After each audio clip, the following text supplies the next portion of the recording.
क्या हाल चाल है? ठीक है सब। बेटा आज हमने जो टॉपिक पढ़ना है वो सपोटोरीज है। आपने पहले ये सॉलिड डोसेज फॉर्म में पढ़ी थी, टैबलेट कैप्सूल्स वगैरह के बारे में पढ़ा था। आज हमने पढ़ना सपोटोरीज के बारे में।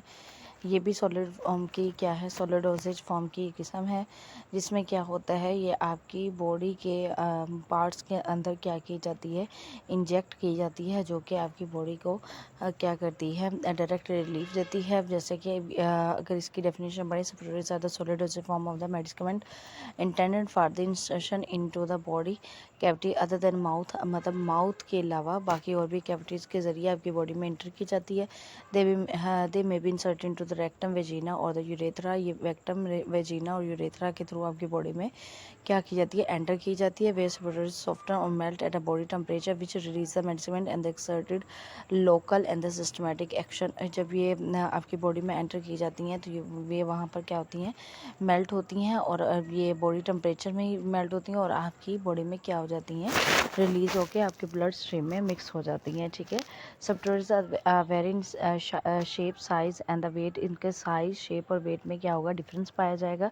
They is other convenient for the administration of the drug with which irritate GIT, cause vomiting, destroy by stomach pH।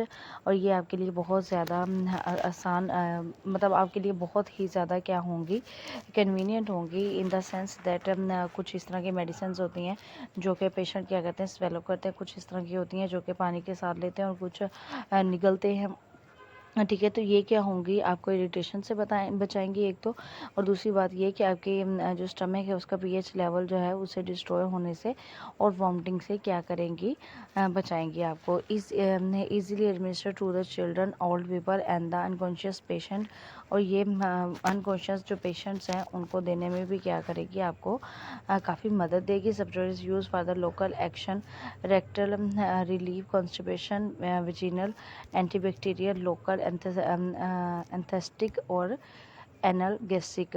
ये आपकी जो बॉडी के जिस पार्ट में आप क्या करेंगे, ऐसे एंटर करेंगे, ये वहाँ पे आपको क्या करेगी, लोकल एक्शन प्ले करेगी। For systematic effect mucous membrane of the rectum and the vaginal permits absorption of the many soluble drugs. और ये क्या करेगी, आपके जो वेजिनल पार्ट है उनको भी पर इजाज़त देगी कि आपके सोलबल जो ड्रग्स पार्ट हैं उनको क्या कर सके, अब्जॉर्ब कर सके। नेक्स्ट आपका जो टॉपिक है वो है क्लासिफिकेशन ऑफ द सपोटोरीज। जैसे कि हमने पहले पढ़ा है कि इसका साइज, शेप और क्या होगा, वेट जो है वो वेरी करेगा। ठीक है। इस तरह रेक्टल सपोटोरीज में भी इसकी शेप जो होगी वो टेपर्ड होगी एट वन और बोथ हैंड। नेक्स्ट वेजिनल में सपोटोरीज में क्या होगी, ओवल, रोड और कॉन शेप्ड होगी। यूरेथ्रल में क्या होंगी, लॉन्ग, थिन, पेंसिल शेप्ड होगी। और इसी तरह हमारे पास जो नासल सपोटोरीज हैं वो उनको हम क्या कहते हैं, नासल बॉक्स भी कहते हैं, main for the introduction into the nasal cavity. ठीक है। ये हमारे पास जो सपोटोरीज हैं ये क्या कहते हैं कि ये स्टेराइल होती हैं। स्टेराइल वो चीज़ होती है जो कि इनकेपेबल ऑफ द रिप्रोड्यूसिंग होती है। ठीक है बेटा। एरोल सपोटोरीज जो है एयर कॉन्स हैं, these are also pencil shape like bougies. ठीक है। आगे वो जो उसने यहाँ पे थ्योरी में समझाने की कोशिश की है, वही यहाँ पे उसने क्या किया है, आपको एक टेबल बना के दिया है, टेबल के थ्रू भी समझाने की आपको कोशिश की है। ठीक है बेटा। ये एक टेबल में उसने शेप, साइज और वेट सब चीज़ों का सेपरेट निकाल के दे दिया है। This suppositories this play very important role in the release of the medication. ये बहुत ही इंपॉर्टेंट रोल प्ले करते हैं मेडिकेशन की क्या के लिए, रिलीज के लिए। ठीक है। They remain solid at room temperature but melt at the body temperature, made drug available. ये हमारे पास सॉलिड डोजेज फॉर्म में ही आएंगी, लेकिन आपके बॉडी टेम्परेचर पे क्या हो जाएंगी, मेल्ट हो जाएंगी। Commonly employ bases are the cocoa butter और द ग्लाइकोग्लिसरोग्लिटिन बेस और the polyethylene glycol fatty or the oleaginous base cocoa butter. It is a fat obtained from the roasted seed of the theobroma coca. Its melting point is 30 to 35 degrees. Melt at body temperature and release the medicament. It is very good base for the rectal sporage, not suitable for the possessive urethral or the nasal bronchus because immiscible with mucus secretion and after melting leaks out of the cavities. ये हमारे पास जो cocoa butter है ये क्या होगा, roasted, ये हमारे पास बीज होंगे, रोस्टेड सीड होंगे किसके, थोड़ा के कोकोआ के, और इसका जो मेल्टिंग पॉइंट होगा वो 30 to 35 डिग्री होगा। और ये इसका जो ये हमारे पास रूम टेम्परेचर पर ये रूम टेम्परेचर पर मेल्ट नहीं होगी, जबकि बॉडी टेम्परेचर पे क्या हो जाएगी, मेल्ट होगी। उसका इस्तेमाल करना बहुत ज़्यादा आसान है और ये सूटेबल है किसके लिए, रेक्टल स्पोरेज के लिए। ये बाकी आपकी यूरेथर और जो नासल बॉगीज है उसमें ये एप्लीकेबल नहीं है। वजह ये है कि ये सिक्रेशन के साथ हल नहीं होंगी और ये क्या होंगी, लीक मेल्टिंग पॉइंट पे आके ये लीक होना स्टार्ट हो जाएंगे थ्रू द कैविटीज़। नेक्स्ट हमारे पास टॉपिक है वाटर मिसिबल बेसिस। ये क्या होंगी, ये हमारे पास जो कोको वाटर है ये इमिसिबल है, ताकि ये पानी में हल नहीं होगा। जबकि हमारे पास ग्लाइसरोग्रेटन बेस जो है ये क्या होगी, पानी में हल हो जाएगी। It is mixture of the glycerin and the water which is made stiff by the addition of the gelatin, the base being hydrophilic slowly dissolve in the aqueous secretion, the slow release of the medicament. It may be use to prepare all type of the suppositories particularly vaginal suppositories. ये हमारे पास क्या होंगी, vaginal सप्रेटरीज के तौर पर काम करेंगी। ठीक है, polyethylene glycol, these are the polymer of the ethylene oxide and water, these are the commonly known as the carbowax, और these do not melt but dissolve in the body fluid and release medicament।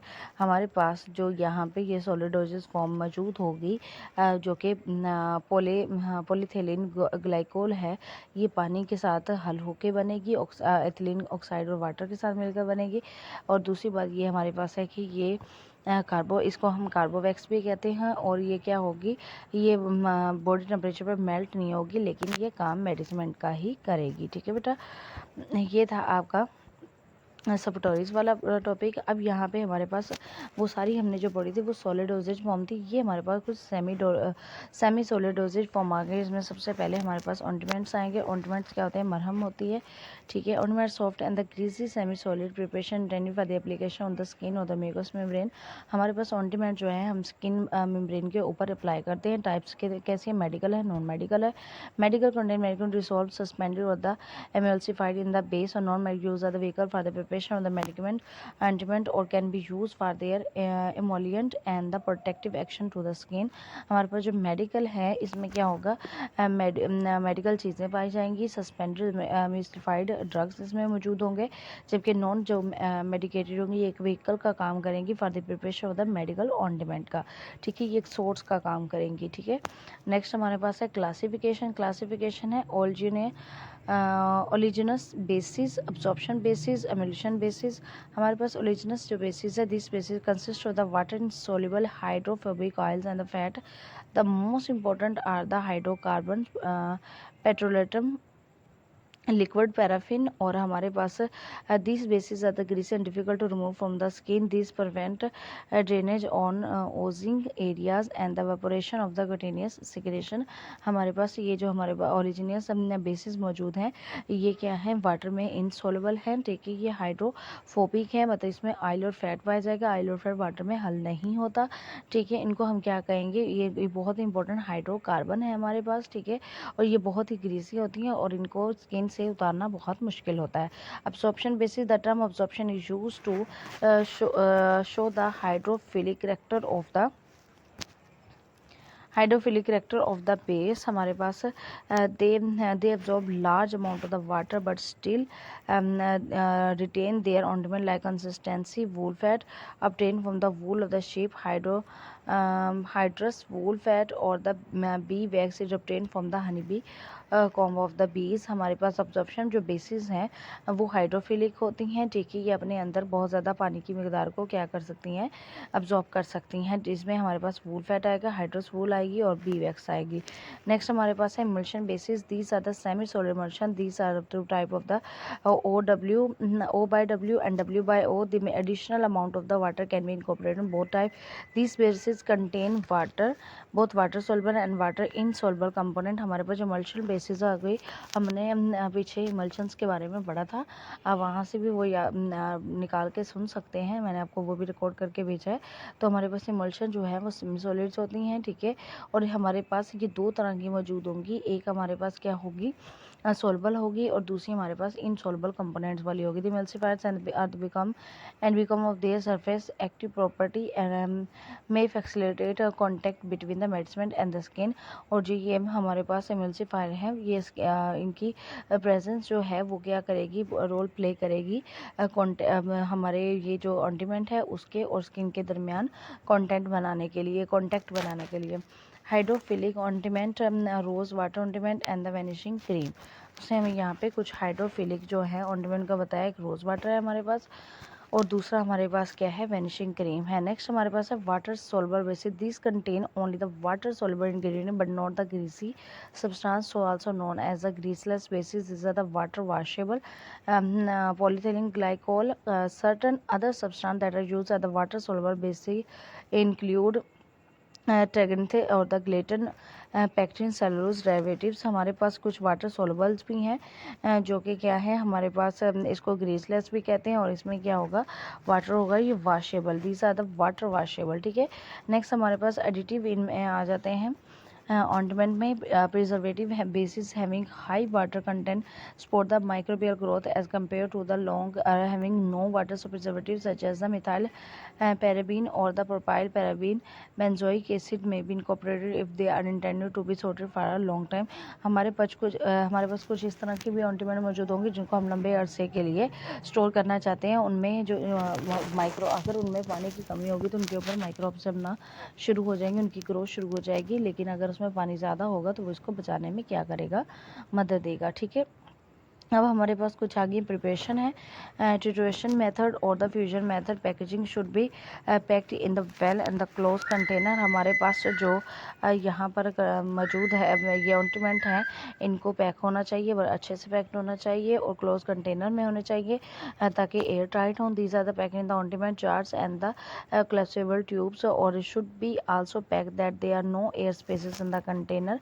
ठीक है, ये air tight होने चाहिए। ठीक है। Next हमारे पास storage आ गई, store at the cool places to avoid softening and the liquefaction of the bases. They must be protective from the warm air and the light and moisture. इनकी ये हमें स्टोरेज का भी कुछ बता रहा है कि इनको मिनिमम टेम्परेचर पे रखा जाए। Labelling, it should be labelling for external use only. हमारे पास जो ऑर्नामेंट्स होते हैं बेटा वो एक्सटर्नल यूज़ के लिए ही होते हैं।